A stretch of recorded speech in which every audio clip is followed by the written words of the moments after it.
नमस्कार, स्वागत है आपके अपने ऑनलाइन परिवार एग्जाम जी में। एग्जाम जी के सारे जीनियस लोगों को मकर संक्रांति की हार्दिक शुभकामनाएं। उम्मीद करता हूं कि संगम स्नान हो गया होगा और सब कुछ बेहतर रहा होगा, आज का दिन बेहतर रहा होगा। पढ़ाई लिखाई भी साथ साथ करते रहिएगा, एंजॉयमेंट जरूरी है, परंतु उसके साथ साथ 2-4 घंटा निकाल लिया करिए ताकि सारी चीजें व्यवस्थित तरीके से चल सके।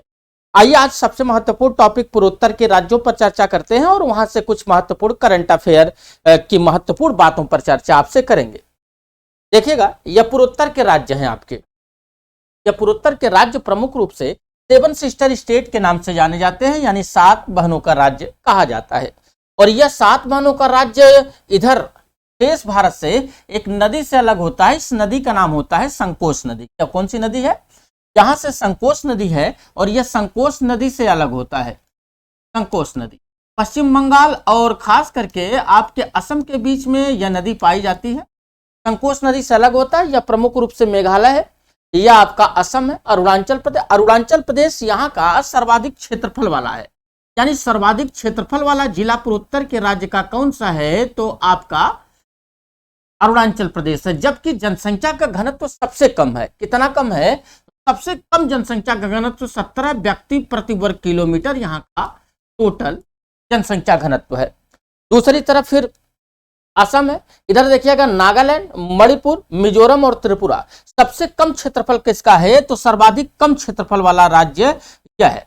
तो सबसे कम क्षेत्रफल वाला त्रिपुरा, सबसे ज्यादा क्षेत्रफल वाला अरुणाचल प्रदेश। कितने देशों को यह 7 सिस्टर स्टेट आपके संपर्क करते हैं? तो एक यहाँ भूटान है, यहाँ बांग्लादेश है, या आपका म्यांमार है, या आपका चीन है। यानी 4 देशों को स्पर्श करते हैं। 4 देशों को यह 7 सिस्टर स्टेट स्पर्श करते हैं। तो याद रखिएगा 7 बहनों के राज्य में कौन कौन से राज्य आते हैं। हाँ, 7+1 का एक कॉन्सेप्ट आया और 7+1 के अंतर्गत जब आपका सिक्किम है, जो कि 36वां संविधान संशोधन सन 36वां संविधान संशोधन सन 1975 के माध्यम से जुड़ा और फिर इसके 22वें राज्य के रूप में यह सिक्किम जुड़ा है। पहले चाइना के साथ विवादित भी हुआ करता था, परंतु फिर यह विवाद पूरी तरीके से समाप्त हो चुका है। आइए कुछ महत्वपूर्ण बातों पर करंट अफेयर की चर्चा करते हैं कि करंट अफेयर में और क्या क्या इससे संबंधित है। देखिएगा, यह पूर्वोत्तर के राज्य हैं। पूर्वोत्तर के राज्यों में हाल ही में अभी एक महोत्सव मनाया गया। यह 25वां हार्नबिल महोत्सव है।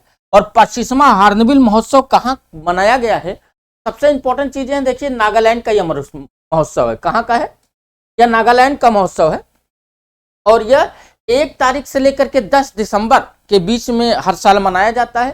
खास करके नागा जनजाति की धरोहर को प्रदर्शित करने वाला और फिर राष्ट्रीय और अंतर्राष्ट्रीय स्तर पर पर्यटकों को आकर्षित करने वाला प्रमुख रूप से यह मनाया जाता है। यह 25वां इस बार का है। सन 2000 में अटल बिहारी वाजपेयी की सरकार में घोषणा के बाद यह प्रारंभ हुआ था ताकि पूर्वोत्तर के राज्यों की सांस्कृतिक विरासत को भी बनाए रखा जा सके।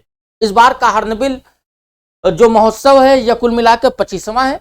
इसका आयोजन किया गया। इस दौरान निर्मित विदेशी शराब है कि बिक्री की अनुमति देने को लेकर के कुछ विवाद भी हुआ था। यहाँ पर निर्मित शराब, जो कि यहाँ की परंपरा का एक महत्वपूर्ण सूचक माना जाता है, जिसके वितरण पर कुछ खासा विवाद भी हुआ था। हालांकि बहुत बड़ा विवाद नहीं था, है ना, इसलिए खासा चर्चा में रहा। यह महोत्सव नागा जनजाति की परंपराओं का प्रदर्शन करने के लिए और घरेलू और अंतर्राष्ट्रीय स्तर के पर्यटकों को बढ़ावा देने के लिए है। नागालैंड का राज्य पक्षी जो है वह चेरनोबिल नहीं है, तो याद रखिएगा। तो यह नागालैंड का जो राज्य पक्षी है वह ब्लिथ ट्रैपोपिन है, जो तीतर की लुप्तप्राय प्रजाति का एक हिस्सा माना जाता है और यह हर साल 1 से 10 के बीच में मनाया जाता है। और इस बार कहाँ मनाया गया? तो यह किसामा एक जिला है नागालैंड का, यहीं पर यह मनाया जाता है। नागालैंड का किसामा जिला, याद रखिएगा। अब वहीं से संबंधित एक और फेस्टिवल मनाया गया है, मेकगोंग फेस्टिवल सन 2024।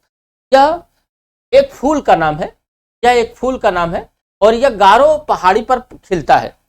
यह चौथा संस्करण यानी चौथी बार यह मनाया जा रहा है।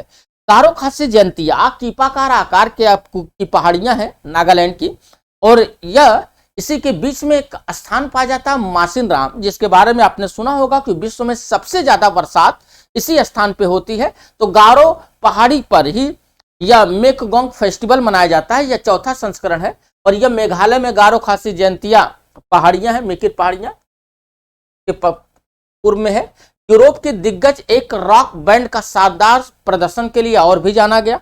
उसकी सांस्कृतिक स्तर पर ढेर सारे लोग यहाँ पर आते हैं और आकर के अपने अपने प्रदर्शन को दिखाते हैं, ताकि ज्यादा से ज्यादा लोग इस नागालैंड की सभ्यता संस्कृति से जुड़ सके और ज्यादा लोग इससे प्रभावित हो सके। इसी क्रम में आपका मिशन अरुण हिमवीर भी अरुणाचल प्रदेश में मनाया गया। 27 नवंबर सन 2024 को अरुणाचल प्रदेश सरकार के द्वारा स्थानीय कृषि और बागवानी उत्पादों को प्रोत्साहित करने के लिए किया गया। और खास करके यह जो हिमवीर प्रारंभ था हुआ, यह आईटीबीपी और आईटीबीपी के साथ साथ किसान उत्पादक समूहों और इसके साथ साथ एसएसजी के द्वारा संयुक्त रूप से प्रसारित किया गया। यह एसएसजी क्या है? एसएसजी मतलब self help group. Gandhi ji कहा करते थे कि किसी दूसरे पर निर्भरता से अच्छा है कि आपसी सहयोग से ही किसी ऐसे कोष का निर्माण कर लीजिए ताकि लोग आपस में ही ऋण के लेन देन पर काम कर सके और देशी बैंकरों पर निर्भरता न की जा सके। इसीलिए एसएसजी लाया गया। हिमवीर कहाँ का है? अरुणाचल प्रदेश का है। तो कुल मिला जुला करके एक आपका नागालैंड का, एक आपने देख लिया अरुणाचल प्रदेश का। हाटो परियोजना जल विद्युत परियोजना भी लाई गई जो 25 नवंबर सन 2024 को किया गया और प्रमुख रूप से अरुणाचल प्रदेश में 1750 करोड़ रुपए के निवेश को मंजूरी दी गई और फिर 1186 मेगावाट क्षमता है। इसकी 3 इकाइयां 62 की 3 इकाइयां बनाई जाएंगी ताकि वहां के आसपास के क्षेत्र के लोगों को ज्यादा से ज्यादा बिजली की उपलब्धता कराई जा सके और यह लोग भी सुविधाओं से जुड़ सके और भारत के गौरवशाली इतिहास के साथ या फिर विकसित भारत 2047 के साथ बेहतर तरीके से मिलकर काम कर सके।